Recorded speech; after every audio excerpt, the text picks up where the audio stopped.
Everyone, welcome to my YouTube channel. तो चलिए video start करते हैं, जिसमें हम कवर कर रहे थे बहुत ही इंपॉर्टेंट क्वेश्चंस पीजीटी और जीआईसी लेक्चरर और एनटीए नेट के लिए।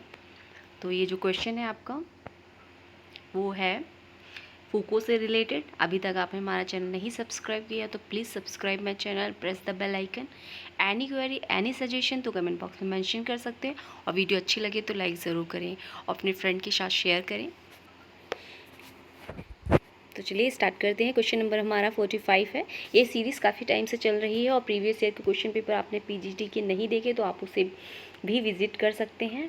और एग्ज़ाम तो होने वाला है, लेकिन डाउट है कि पता नहीं होगा या नहीं होगा, क्योंकि क्लियर अभी नहीं हो पाया है कि वो जो न्यूज़ है वो फेक है या एग्ज़ाम होगा ही।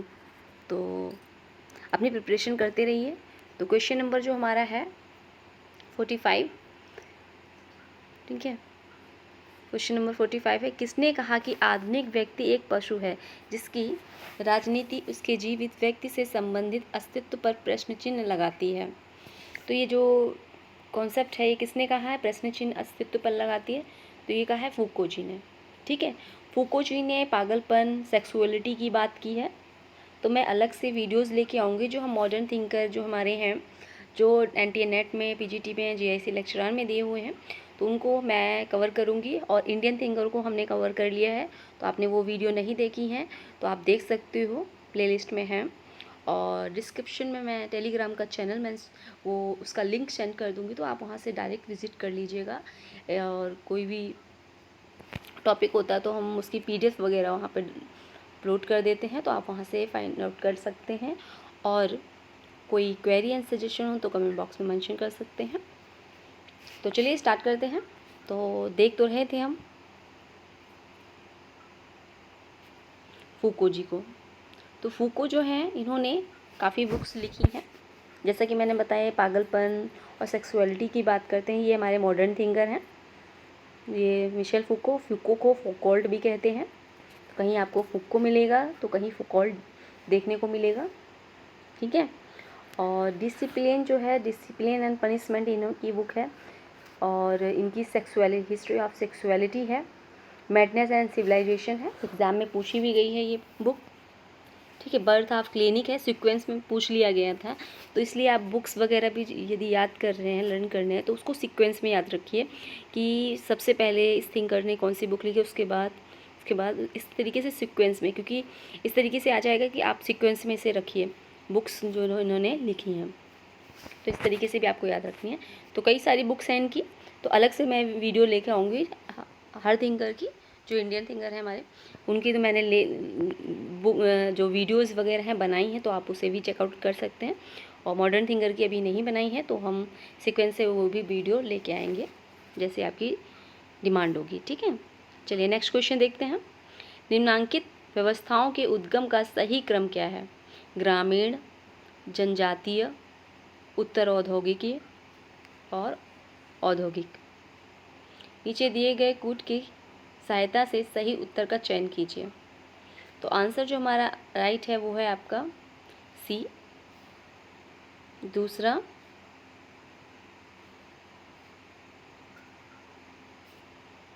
ग्रामीण पहले आएगा, पहले हमारा जनजाति आएगा, फिर ग्रामीण आएगा, फिर उद्योग आएगा, फिर उत्तर उद्योग आएगा, ठीक है।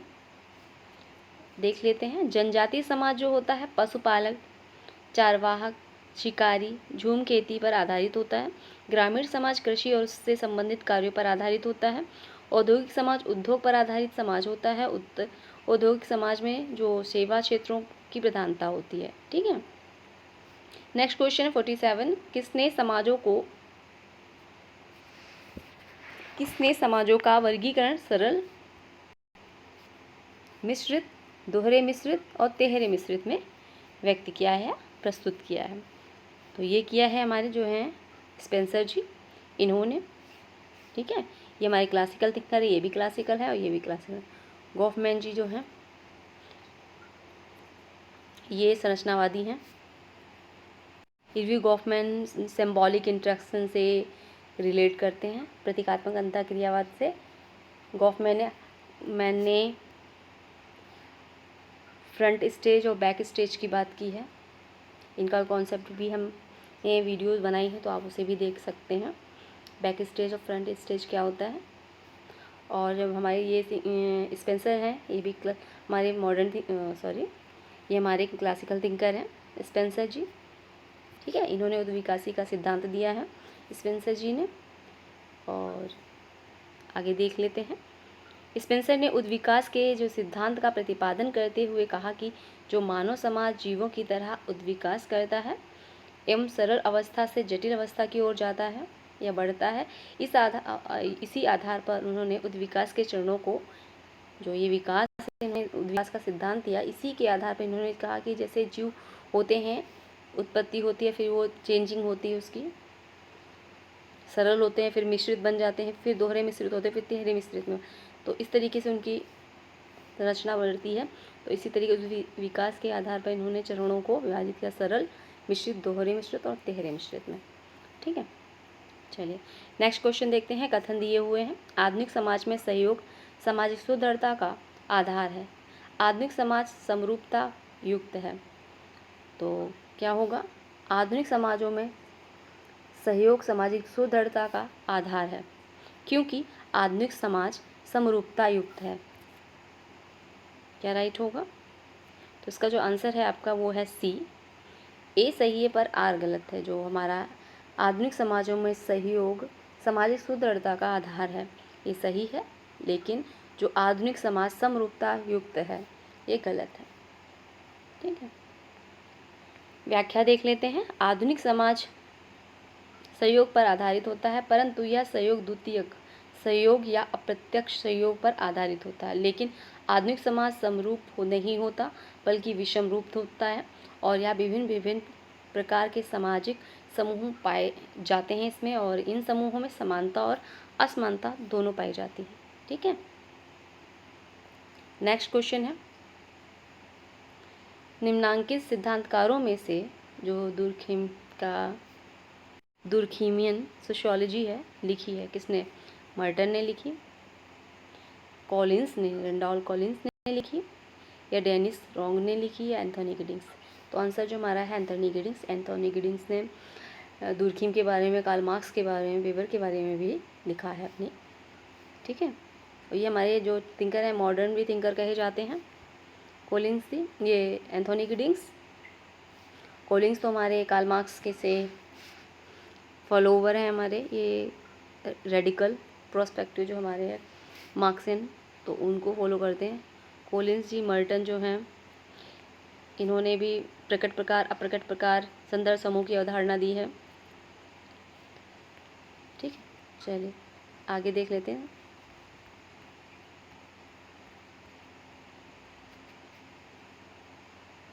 सामाजिक प्रक्रियाएं। अब ये जो क्वेश्चन है वो सामाजिक प्रक्रिया से रिलेटेड है, और वीडियो अच्छी लगे तो लाइक ज़रूर करिएगा, ठीक है। चलिए 50 नंबर क्वेश्चन है। वह प्रक्रिया जिसमें दो समूह अपनी संस्कृति को इस प्रकार मिश्रित करते हैं ताकि वे एक हो जाएं, उसे क्या कहते हैं? उसे कहते हैं आत्मसात्करण। क्या कहते हैं? आत्मसात्करण। वह प्रक्रिया जिसमें दो समूह अपनी संस्कृति को इस प्रकार मिश्रित कर लेते हैं जो एक हो जाएं, ठीक है। आत्मसात्करण एक संस्कृति द्वारा अपनी दूसरी संस्कृति को अपने में घुला मिला लेने की प्रक्रिया को आत्मसात्करण कहते हैं। इस प्रक्रिया में धीरे धीरे दूसरी संस्कृति के पृथक अस्तित्व का लोप हो जाता है। आत्मसात्करण की प्रक्रिया में दूसरी संस्कृति के इतिहास, स्मृतियों, परंपराओं, भावनाओं व दृष्टिकोणों को इस प्रकार अपना लिया जाता है जैसे वे उन्हीं की संस्कृति का अंग हों। नेक्स्ट है 51 क्वेश्चन है। निम्नांकित में से कौन से कथन संघर्ष और सहयोग के संबंध में सही हैं? कूट दिए हुए हैं, ऑप्शन दिए हैं। ऑप्शन दिए हैं सहयोग सहचारात्मक होता है, संघर्ष वियोजनात्मक होता है, सहयोग और संघर्ष साथ साथ चलते हैं, सहयोग और संघर्ष एक दूसरे के पूरक होते हैं।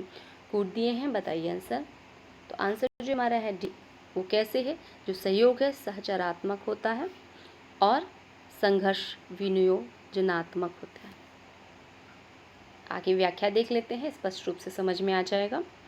सहयोग सामाजिक अंतःक्रिया का वह रूप है जिसमें दो या दो से अधिक लोग एक ही साध्य की प्राप्ति के लिए साथ साथ काम करते हैं, जबकि संघर्ष जो होता है का विलोम होता है, विपरीत होता है, इसमें एक ही लक्ष्य की प्राप्ति के लिए सक्रिय व्यक्तियों या समूहों का प्रतिस्पर्धात्मक संघर्ष जो प्रयास है उसके बीच अहिंसक या संभवित रूप से हिंसक जो झगड़े फसादों को जन्म देते हैं। इसलिए सहयोग जो होता है साहचर्यात्मक होता है एवं संघर्ष विनियोजनात्मक होता है। ठीक, चलिए नेक्स्ट क्वेश्चन है 52 नंबर है। कथन भी दिया है और कारण भी दिया है। कथन है प्रतिस्पर्धा स्वतंत्र बाजार अर्थव्यवस्था हेतु आवश्यक है। कारण ये है कि प्रतिस्पर्धा से उत्पादनों की गुणवत्ता को बढ़ावा मिलता है। नीचे दिए गए कूट से सही उत्तर का चयन कीजिए।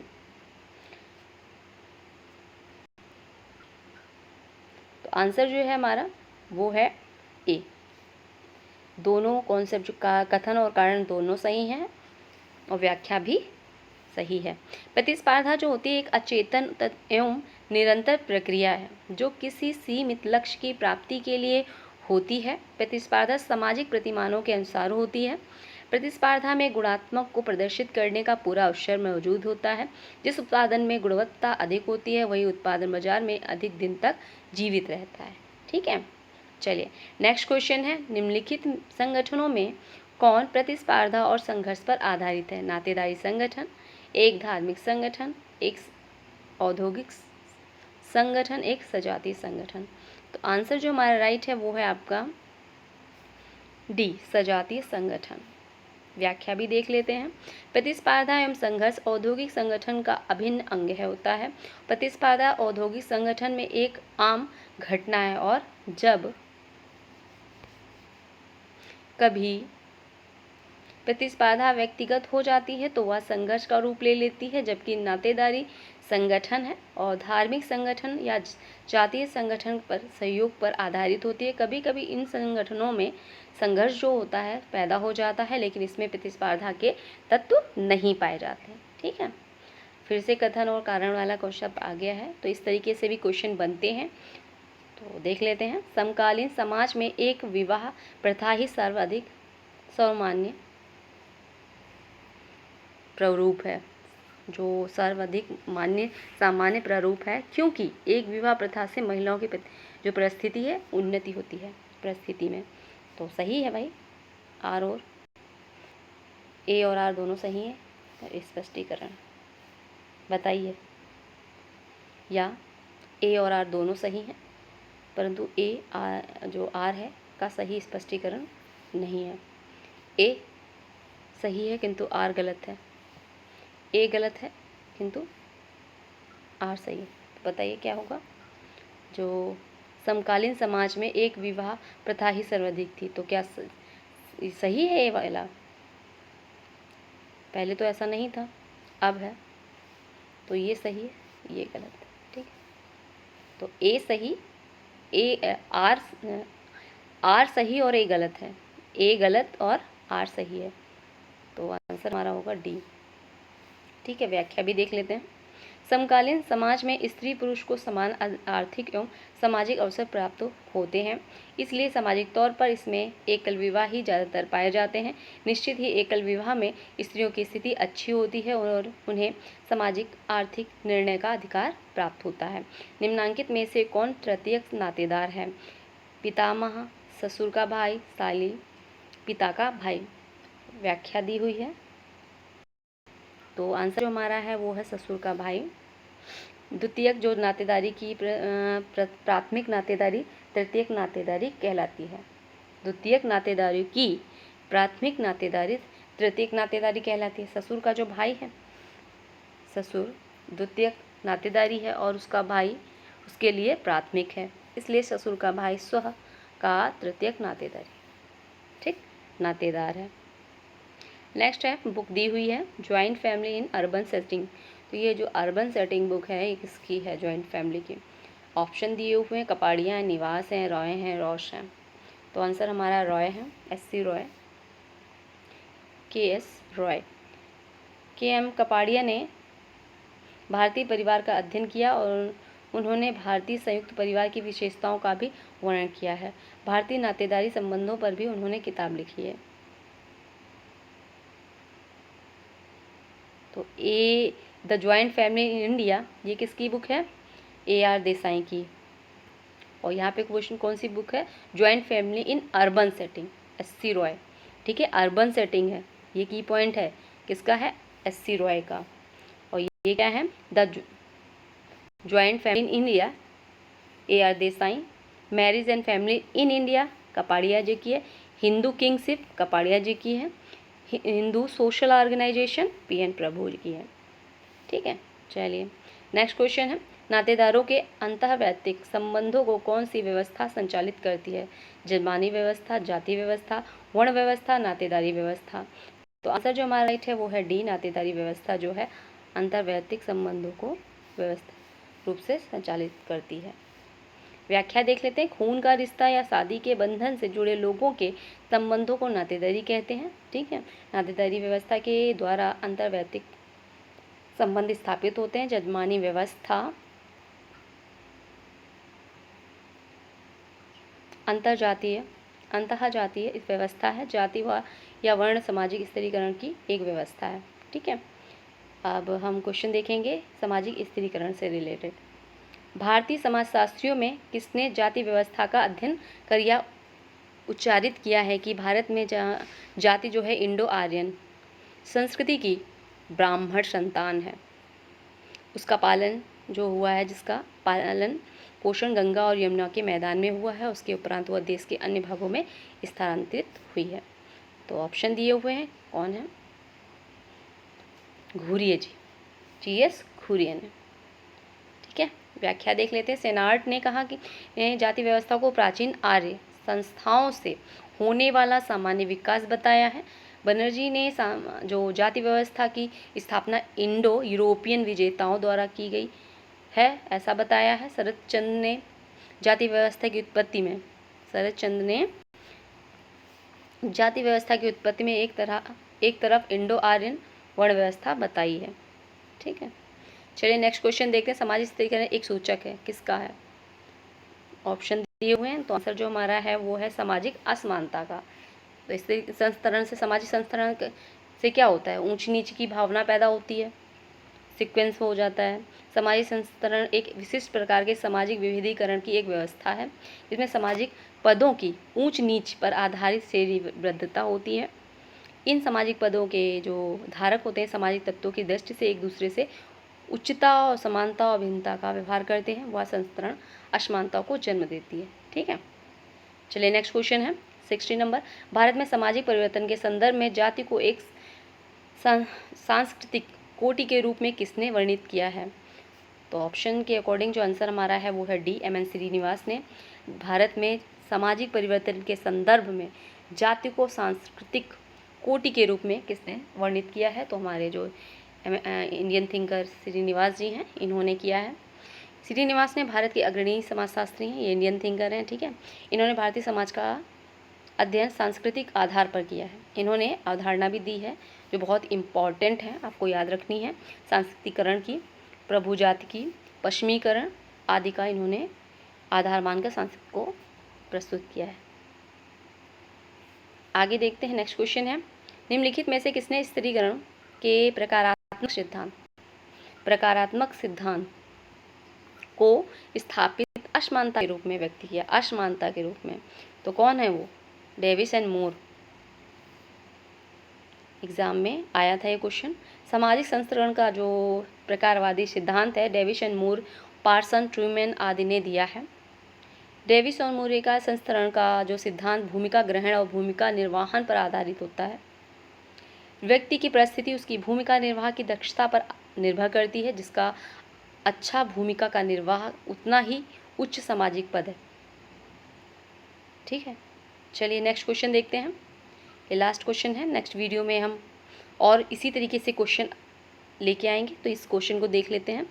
The caste old and new जो बुक है किसने लिखी है? कास्ट ओल्ड एंड न्यू, तो ये बुक जो है आंद्रे बेत्ते जी की है।